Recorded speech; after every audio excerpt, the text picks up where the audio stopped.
नमस्कार प्रिय दर्शकों, आज हम चर्चा करेंगे नामकरण निकालने की विधि क्या है और नक्षत्र चरण कैसे मालूम किया जाता है।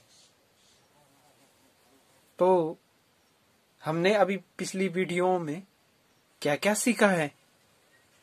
हमने इष्टकाल बनाना सीखा है और उसके बाद भयात और भवोग निकालना सीखा है।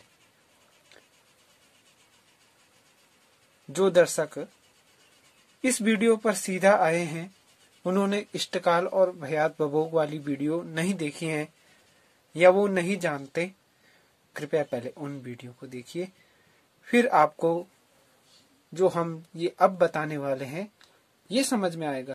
सर्वप्रथम आपको इष्टकाल निकालना आना चाहिए, भयात आना चाहिए, भवोग निकालना आना चाहिए, तब आप ये आगे नामकरण की प्रक्रिया को जान सकते हैं। नामकरण यानी कौन से चरण में हमारा जन्म हुआ है।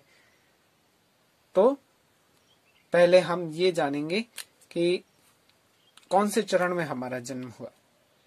तो उसके लिए क्या करते हैं, उसके लिए नियम अनुसार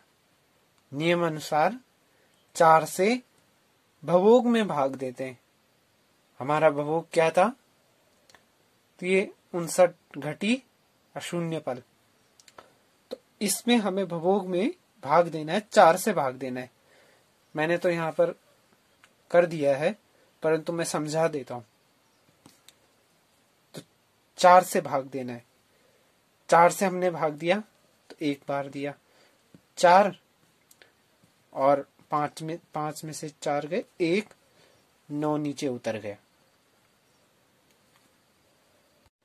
और इसके बाद 4 का भाग 4 बार देंगे तो 16 और 9 में से 6 गए, 3 इधर 0।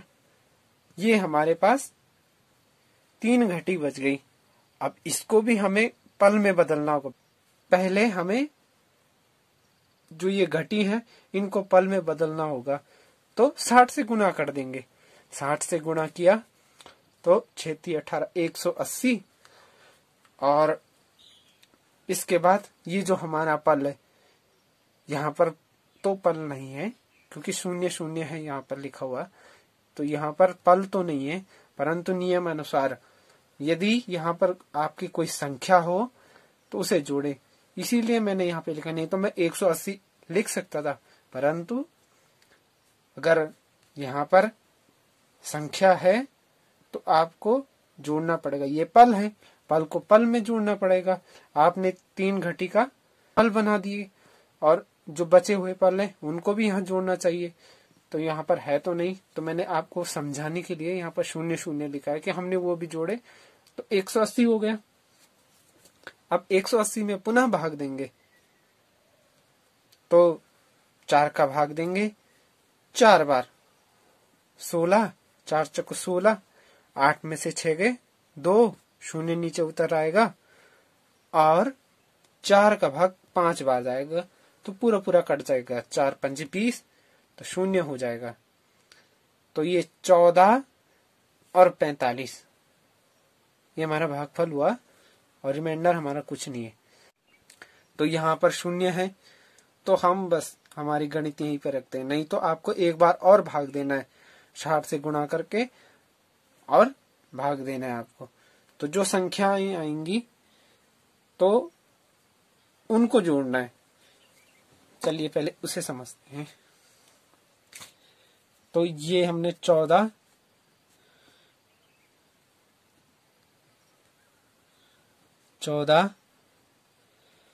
और 45 इसे तब तक जोड़ना है जब तक हमारा भवोग हमें मिल नहीं जाता। और यदि हमें भवोग नहीं मिलता है तो हमारा ये जो भाग दिया हुआ है ये गलत हो गया, यहाँ त्रुटि है, यह चेक कीजिए। भवोग मिलना ही चाहिए। तो इससे हम जोड़ते हैं। तो 14 में 45 जोड़ देंगे। जोड़ना है 5 5 10 10 का 0 और हासिल 1, 4 4 8 और 1 9 90 हो जाएगा। तो यहाँ पे 90 पल तो हम लिख नहीं सकते, तो हमें 60 कम करना पड़ेगा। 60 पल कम करेंगे तो वो आगे एक घटी बन जाएगा।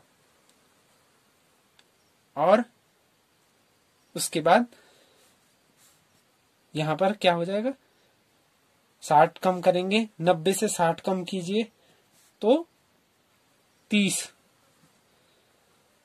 यहां पर 30 और वह एक घटी आगे आ जाएगी। तो 4 4 8 और 1 9 और 1 1 2, तो 29 और 30। फिर हमें भाग देना। मैंने कहा था आपको, जब तक भवोग न मिले तब तक करिए आप, कम से कम 4 बार तो करना ही है।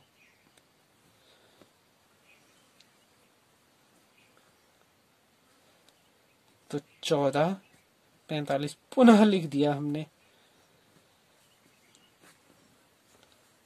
5 4 3 7, तो 75 भी लिख नहीं सकते, ये तो 60 से ज्यादा है, तो 60 कम कीजिए। यहाँ हम 60 घटाएंगे 75 तो 15 रहेगा यहाँ, तो वहां भी एक घटी हो जाएगा आगे और वहां भी आगे बढ़ जाएगा। तो 9 4 13 और 14, 2 और 1 3, 1 हासिल, ये 44 15 हो जाएगा। 44 15 हुआ, पुनः जोड़ेंगे हम 14 45 जोड़ देंगे। अच्छा, 5 5 10 0 हासिल 1 4 1 5 और हासिल 1 6 60। 60 हम लिख नहीं सकते, वह आगे आ जाएगी, इसलिए यहाँ 0 लिख देंगे। वो 60 घटी, वो जो ये 60 पल थे वो आगे घटी बन जाएंगे। तो 4 4 8 और 1 घटी 9। और आप देखिए भवोग हमारा आ गया है। इसमें नक्षत्र चरण कैसे जानेंगे, तो ये हमारा प्रथम चरण हो गया, ये हमारा जो योग किया, उसके बाद दूसरा वाला ये दूसरा चरण हो गया।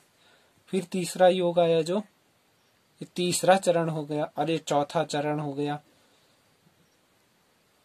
ये 4 चरण हो गए। एक नक्षत्र के 4 चरण होते हैं, एक राशि में 9 चरण होते हैं, और लगभग एक राशि में 3 नक्षत्र तो कुछ न कुछ समावेश हो ही जाता है 3 नक्षत्रों का। तो हमने सीखा कि ये 4 चरण होते हैं। अब हम कैसे जाने कि किस चरण में हमारा जन्म हुआ है, जातक का जन्म किस चरण में हुआ है, हम कैसे जानेंगे? तो भयात, हमारा जो भयात है 26 39, वह देखिए आप कहाँ हो रहा है, कहाँ मिल रहा है वो। तो ये प्रथम चरण 14 45, ये तो बहुत कम है। 29 30 ये द्वितीय चरण, तो यहां हो सकता है। तो हमारा भयात है 26 39 और ये है 29 30, तो द्वितीय चरण में जन्म हुआ है जातक का। और इस प्रकार से हमने जाना द्वितीय चरण। द्वितीय चरण में जन्म हुआ है, द्वितीय चरण में जन्म हुआ है, शतभिषा नक्षत्र के द्वितीय चरण में जन्म हुआ है। प्रिय दर्शकों, जब आप ज्योतिष समझ जाएंगे, एडवांस हो जाएंगे ज्योतिष में, मेरा कहने का मतलब है, तो आपको केवल कोई नक्षत्र भी बता दे तो आप बता देंगे कौन सी राशि है। तो शतभिषा नक्षत्र है, शतभिषा नक्षत्र कुंभ राशि में होता है। शतभिषा नक्षत्र के चारों चरण कुंभ राशि में होते हैं। आप यहाँ देखिए शतभिषा लिखा है, शतभिषा लिखा है और कुंभ राशि है। कुंभ राशि के अब इसमें हमारा द्वितीय चरण में जन्म हुआ है, हमें नामकरण भी करना है। तो कुंभ राशि हो गई और द्वितीय चरण में जन्म हुआ है, तो द्वितीय चरण देखिए आप सदविषा का सा। तो हम सा अक्षर से राशि का नाम रख सकते हैं। तो हमें नामाक्षर मिल गया है, राशि का नाम हम सा अक्षर से रख सकते हैं। सा से हमने क्या रखा, तो हम साकेत रख देते हैं, साकेत नाम रख दिया हमने। प्रिय दर्शकों, हम आपको एक बात बताना चाहते हैं। अधिकतर लोग क्या करते हैं कि जो नाम अक्षर आता है उसी से प्रसिद्ध नाम रखते हैं। प्रसिद्ध नाम अलग होना चाहिए और राशि का नाम अलग होना चाहिए। शास्त्रकार कहते हैं कि देशे ग्रामे गृहे युद्धे सेवायाम व्यवहारिके नाम राशि प्रधानत्वम जन्म राशि न चिंताई। तो प्रसिद्ध नाम अलग होना चाहिए और राशि का नाम अलग अक्षर से होना चाहिए, नहीं तो साढ़े साथी दोहरी मार पड़ती है दोनों तरफ से। और नाम भी ऐसा नहीं कि उनके शत्रु राशि का नाम रख दीजिए आप, प्रसिद्ध नाम भी उनके लिए जो शुभ अक्षर हो उससे रखना चाहिए। जो हमने ये जोड़ किया है, इससे अगर ये भवोग नहीं मिलता है तो आपकी जो ये भाग दिया है आपने उसमें त्रुटि है। और यदि आपका भवोग मिल जाता है भाग करके तो सही है। तो इस प्रकार हम नामकरण करते हैं, नक्षत्र चरण जानते हैं। आशा करते हैं आपको हमारी बात ठीक से समझ में आई हो। समझने में कोई परेशानी हो तो आप कमेंट में हमें कह सकते हैं। आप सभी दर्शकों का धन्यवाद।